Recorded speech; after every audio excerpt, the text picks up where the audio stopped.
Привет, друг, с тобой Вуглюк. Нейронные сети играют важную роль в сфере 3D-графики. Они способны сократить время на создание 3D-моделей, текстур, анимации, а также повысить их качество. И в этом видео я расскажу, как интегрировать нейронную сеть ChatGPT в Blender для ускорения работы. Поехали!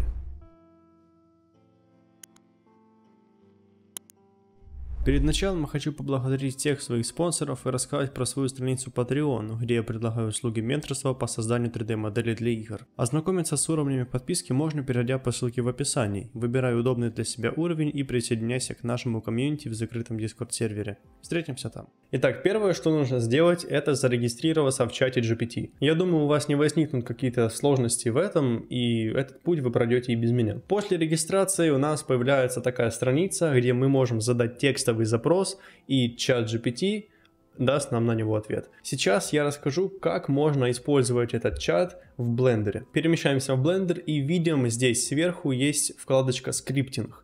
Когда мы на нее нажмем, нам откроются дополнительные окна, которые отвечают за написание скриптов. В Blender скрипты пишутся на Python, поэтому если вы знаете хорошо этот язык программирования, то ChatGPT вам может даже и не пригодиться. Но лично я не знаю данный язык программирования, да я вообще никакой не знаю, поэтому ChatGPT будет, так сказать, моим бесплатным программистом, будет мне помогать в Blender писать скрипты, чтобы я мог ускоряться при выполнении любого рабочего процесса. Итак, вот она, вкладочка «Скриптинг». Значит, здесь основное поле — это текстовое поле, в котором мы будем писать код, но мы ничего писать не будем с вами, за нас это сделает нейронка. Первое, что нужно сделать, это создать новый файл, который мы можем назвать как угодно, впрочем, это не так уж важно. Значит, мы создаем этот файл, нам открывается доступ к написанию сюда любого текста. Также здесь мы видим окошко с 3D-вьюером, для того, чтобы мы могли покрутить что-то, да, создать, там, повертеть, посмотреть, как у нас скрипт работает. Здесь у нас Blender файл, да, показано, какие у нас объекты созданы в сцене и тому подобное. Значит, как можно... Вообще, зачем нам использовать скрипты в Blender? Данная функция тут есть давно, и я знаю людей, которые на стоках продают свои скрипты, пишут аддоны и тому подобное. Мы аддоны писать не будем, хотя я уверен, что в чате GPT данная функция может реализоваться, и можно писать аддоны большие такие, да, на там 50 строчек. В общем, мы будем писать что-то легенькое, потому что усложнять вы можете уже и без меня сами.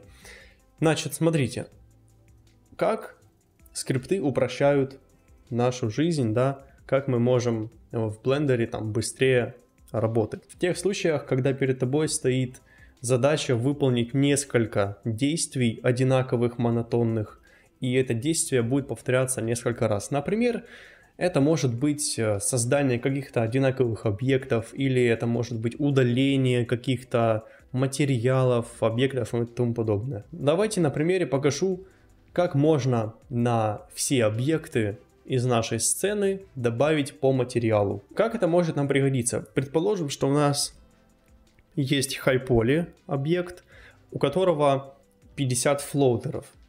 И нам нужно их раскрасить для того, чтобы потом на MATID-шке запечь их. Красить 50 мешей можно вручную, но никто не хочет это делать, всем лень. И это правильно, зачем усложнять себе жизнь, если у нас есть чат GPT. Поэтому давай я для начала создам просто сюда какой-то набор объектов, да. А зачем мне это создавать, если я сейчас могу обратиться к чату GPT и попросить его создать для меня, например, 20 плейнов.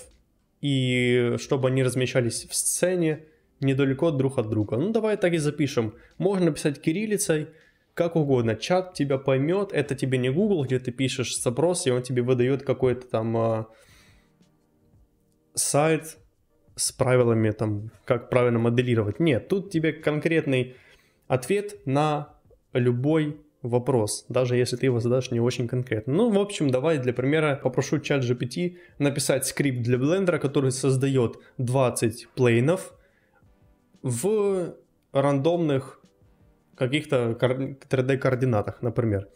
Я пишу: напиши скрипт для Blender И он поймет, что, ну, что такое Blender, он поймет, что это программное обеспечение, да, для 3D моделирования. Скрипт для Blender, который создаст 20 плейнов и разместит их недалеко друг от друга. Вот. Также я мог бы себе написать 20 плейнов и 5 сфер. Ну, короче, что угодно. И давай посмотрим, что он мне выдаст. Говорит, конечно, вот простой скрипт на Python, который может использовать Blender для создания 20 кубов. Ну да, ну немножечко он затупил. Я сказал плейнов, он мне создает кубы. Ладно, в общем, это не суть. Если что, можно сдублировать этот запрос и написать там на английском plane, да, там или плоскости, и он тебе, в общем, выдаст немножко другое значение. В данном случае мне все равно, что он будет создавать. Нужно просто сделать более конкретный запрос, и он тебе выдаст более конкретный ответ. Так вот, этот скрипт создаст 20 кубов с размером 2 единицы и разместит их на расстоянии 3 единицы друг от друга по оси X. В общем, тут также можно задавать размеры, да, сам создай мне вот это с размерами такими-то, на таких вот координатах, и, в общем, тебе все это выдастся в скрипте. И, кстати, этот чат понимает, что у нас в Blender создаются скрипты на Python, а на C++, например, том же, да, и, в общем, он умный чат. Пишет сюда скрипт, мы нажимаем Copy Code, все, мы перемещаемся в Blender, теперь заходим во вкладочку скриптинг, текстовое поле мы активировали, я вставляю сюда этот скрипт, нажимаю кнопочку Run и видим, что скрипт сработал и создал мне 20 кубов на расстоянии 3, не знаю, метра или сантиметра. Не помню, что он тут говорил. 3 единицы, короче. 3 единицы, наверное, 3 единицы измерения. У меня они в сантиметрах, в общем, неважно. Он мне создал 20 кубов и сам их распределил друг от друга на какое-то определенное значение. Все. Теперь давай вернемся к тому примеру, который я изначально хотел продемонстрировать. Значит, у меня есть 20 объектов, на которые мне нужно назначить по материалу на каждый. Чтобы у меня на этом кубике был такой материал, на этом другой материал. И после чего... Предположим, это какая-то рабочая ситуация, да, мы будем запекать Mat-ID, и вот эти материалы послужат нам просто как какой-то цвет. Вот и все. Мы сможем это все дело нормально запечь, и не нужно будет вручную назначать материалы на каждый этот объект. Итак, я опять перемещусь в этот чат и попрошу его написать мне скрипт, который на каждый выделенный объект назначит свой уникальный материал, который не будет повторяться. Так, запускаем. Я вот написал создать скрипт на Python для Blender, который будет назначать на выделенные по одному материалу, чтобы на каждом объекте был свой материал и не повторялся на других. И вот что он мне отвечает. Конечно, вот пример данного скрипта. Он мне его написал. Тут можно, кстати, посмотреть, какая строчка отвечает за какое действие, потому что тут в комментариях чат тоже пишет, что он будет делать, да, тут создает список какой-то, тут что-то еще, каких-то объектов. Но если ты не хочешь разбираться, просто нажимаешь Copy Code, да, перемещаемся в Blender, и сейчас я просто заменяю этот код. Обратите внимание на количество материалов, да, у меня сейчас по дефолту стоит вот какой-то dot stroke, я его сейчас просто отсюда удалю, теперь у меня нету ни одного материала. Зато у меня есть 20 мешей. Я их все выбираю, потому что по условию было сказано, что на все выбранные объекты должно назначаться по уникальному материалу. Вставляю сюда этот скрипт и нажимаю Run. Все. Теперь моментально создаются материалы с таким вот названием. Кстати, данные названия мы, конечно же, можем регулировать. Просто изначально сказать, что не просто на материал на каждый, а материал с названием там вот так вот. С суффиксом так, и чтобы каждый новый материал имел дополнение там 0.1, ну, в общем, можно очень четко задать вопрос для того, чтобы тебе было меньше работы, да, какое-то конкретное значение, какое-то конкретное имя и тому подобное. Все, мы видим, у нас 20 кубов и 20 материалов. Отлично, давай сейчас проверим, не ошибся ли чат, сделал ли он так, чтобы на каждом кубике у меня назначался свой уникальный материал, и он нигде не дублировался. Для этого я перехожу здесь, нажимаю куб, смотрим материал, теперь стрелочками просто вниз перемещаюсь, вижу материал 0.1, 0.2, 0.3, 0.4, и так можно вниз перемещаться по очереди. Тут будет изменяться нейминг, Все, отлично. Теперь, если, например, это какая-то рабочая ситуация, как я говорил ранее, да, и нам нужно сделать, вот, назначить материалы для запечки, мы просто вставляем этот скрипт сюда, нажимаем Run, все, на все выделенные объекты он назначает материал. Итак, а теперь давай смоделируем такую ситуацию. Например, я заимпортировал в Blender какой-то ассет, да, может быть это будет какой-то корабль, я его, например, купил на 3D стоке и заимпортировал его сюда в Blender сцену. Мне создалась куча материалов. Да, предположим, этот корабль, он там без текстур, или текстуры там плохие, и тебе нужно было просто получить mesh, например, это будет блокинг какой-то, да, который ты будешь потом дорабатывать, и материалы тебе вообще не нужны. Но зато у тебя в сцене есть нужные материалы. Так вот, что мне нужно сделать? Я хочу удалить все материалы, которые пришли вместе с импортируемой моделькой, кроме моего собственного материала, который уже есть в сцене. Давай, например, создам сюда там UV-сферу, сделаю ее чуток больше, куда-нибудь сюда размещу и создам на нее материал под названием, там, как обычно называется, M и там SFU, например, да. В общем, теперь у меня 21 материал в сцене, и мне нужно удалить 20 материалов, и тот, который останется один, он будет иметь название MSFU. Это будет мой материал, который я не хочу удалять. Значит, я скопирую, да, вот это вот название, перемещаемся в чат и давай задам ему вот такой вот запрос. Напиши скрипт для блендера, который удалит все материалы, да, все материалы, кроме материала под названием. И вот то, что я скопировал. Например, у меня будет 5 материалов, да, и я сюда могу просто через запятую эти материалы повставлять, и он мне их не будет трогать. Ну, например, у меня один всего лишь, да, чтобы не тратить много времени на это все дело. Вот, напиши скрипт для блендера, который удалит все материалы, давай сделаю в сцене, да, в сцене, кроме материалов под названием MSF. Все, я задаю такой запрос, и ChatGPT мгновенно начинает обрабатывать его. Вот он мне уже начинает записывать этот скрипт. Значит, что он мне говорит? Вот пример скрипта, который удалит все, кроме MSF. Он мне создает, вижу, что здесь какое-то значение с названием моего материала. Я его просто копирую, этот код.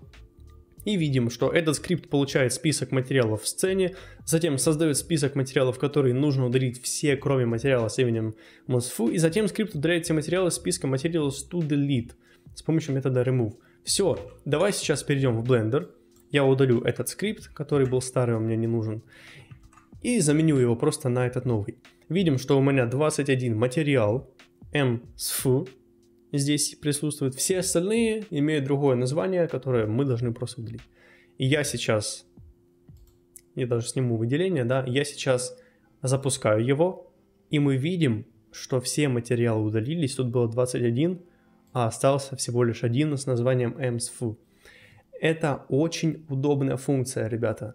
Мы можем тут столько всего придумать, мы можем сказать, что удали все материалы, кроме вот такого-то, во всех сценах, да, например, у меня сцена 1, есть там сцена 2, например, да, или же удали во всех сценах, кроме сцены там, которая называется там, как тебе угодно, и он это выполнит. И теперь давай я быстренько расскажу, как сделать так, чтобы ты кучу раз не генерировал данный скрипт, да, или же там, может быть, там в блокнотик этот скрипт напишешь, сохранишь, а потом будешь каждый раз его открывать и сюда записывать. Ну, кому такое нужно? Легче уже самому это сделать, да, эту операцию. Так вот, чтобы так не париться, давай покажу, как это можно еще больше оптимизировать. Для того, чтобы вот ты сделал, например, какую-то сцену, и тебе нужно сделать какую-то операцию.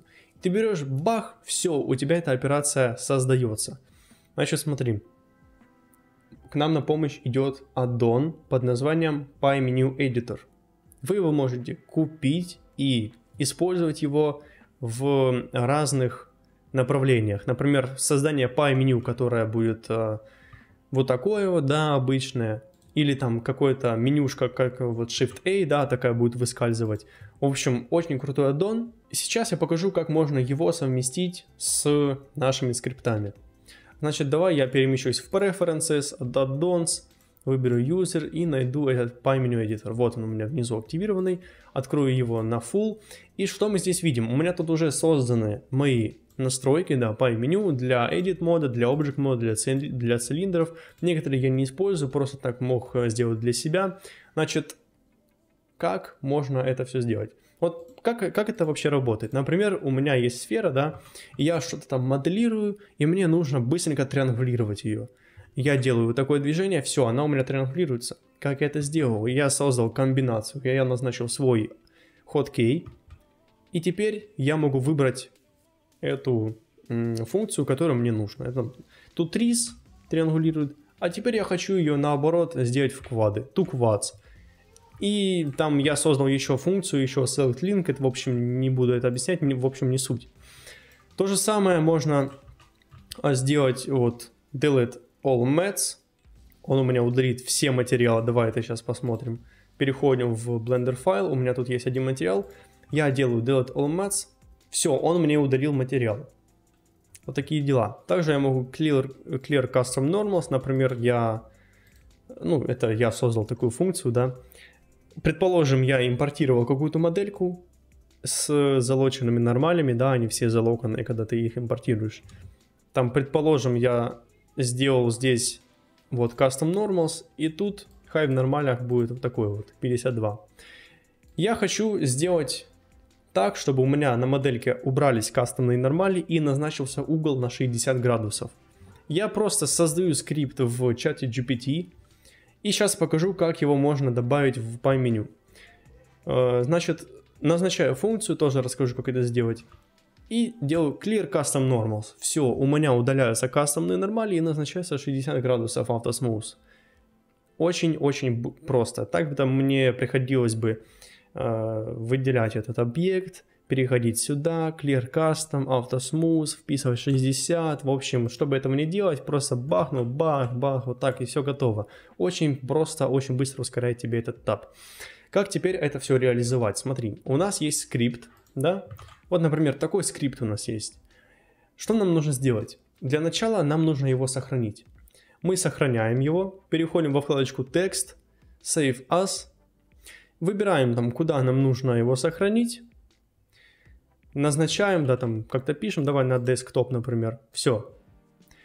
Он у меня создался на рабочий стол. Вот он у меня на рабочем столе, и теперь мне необходимо его переименовать с расширением Py, потому что Py это Python, да, или типа скрипт Py. Все, он у меня переименовывается, и теперь я могу там его открыть, но он мне там ничего не сделает, потому что он созданный именно для Blender. Вот, у меня есть Py, который я теперь буду в Blender вбивать. Смотри, я захожу в Edit, те же самые Preferences, да, вот, и создаю здесь, нажимаю плюсик, PyMenu, которое я могу назвать, как мне хочется, и здесь функции, которые я хочу реализовать. Например, это будет функция там del mats, да, там да, то, что у нас и мы делали, да, то, что вот эта сфера, чтобы мы ее не трогали. Я называю эту функцию, и я тут стрелочки показываю, да, то, что оно будет у меня на PyMenu слева, то есть я создаю Py и влево мышкой тяну, вот, например, сюда. Теперь я нажимаю сюда Edit Slot, и сюда можно вставить строчку какой-то команды. Это может быть, например, автосмуз на 60, это в одну строчку прописывается. Это может быть создать какой-то цилиндр, тоже в одну строчку прописывается. Но у меня, сколько у меня здесь? У меня в данном примере 11 строчек. 11 строчек сюда не влезут, поэтому я создал этот текстовый файл, назвал его Py. И теперь нажимаю вот эти вот 3 полосочки, External Script. Теперь мне нужно будет его выбрать. Вот скрипты, которые я создал. Но теперь я могу выбрать скрипт, который я создал только что. OpenScript. Он мне сюда подгружается, пишет, куда у меня будет подгружаться, да, какой у него путь. Нажимаю ОК. Все. И теперь давай я создам сюда этот материал, который будет называться так же, как sf, да, а вот сюда, ну, какой-то сюда материал тоже закинем, вот такой вот, например. Итого у меня получается в сцене 2 материала. И теперь самое главное, это мне нужно назначить сюда hotkey. Давай, например, это будет у меня там Alt-B, предположим, да? Alt-B. После чего мне необходимо будет выбрать здесь окно, в котором будет он применяться. Я хочу это делать в Object моде. Я тут ищу этот Object мод, просто вниз скроллю. И здесь видим Object мод. Тут давай поставлю T, потому что на Q вряд ли он будет у меня работать. У меня там что-то... у меня на Q стоит другой хоткей. Так вот, смотри. Я нажимаю Alt-T. У меня это меню вылазит. Вот тут ее название. Вот здесь функция, которую я создал, в левую сторону. И давай обратим внимание, что у меня сейчас материала 2. Первый материал, который я не буду удалять. Второй материал, который я хочу удалить. Да? Я нажимаю Alt-T. Перемещаю, бах, он у меня удаляется. Да, еще раз покажу. Обратите внимание сюда. Alt-T, бах, все, он у меня сам удаляется. При том, что тут может быть 40 материалов, и я удалю 39 материалов, и единственный этот останется. Ну, сейчас я показал просто как пример. Вряд ли вы будете создавать какой-то скрипт с конкретным значением, да, этого материала, и, в общем, будете его применять. Я хотел показать, что такое вообще возможно. Поэтому я сам сделал Alt-D, del all mats. Вот. Если я хочу что-то сделать конкретно, то я могу просто снять выделение вручную. Вот. Ну или же если там какой-то конкретный случай, то тогда, да, тогда уже можно создавать отдельный свой скрипт. Значит, ну тогда и нету необходимости создавать для него PyMenu. Можно создавать такие сложные функции, да, не в одну строчечку, а там в 10, 20, в 50, вообще без разницы. И пользоваться ими для ускорения своего процесса рабочего. Я думаю, вам это видео было полезно. Ставьте лайки, подписывайтесь на канал. С вами был Вагалюк. Всем спасибо, всем пока.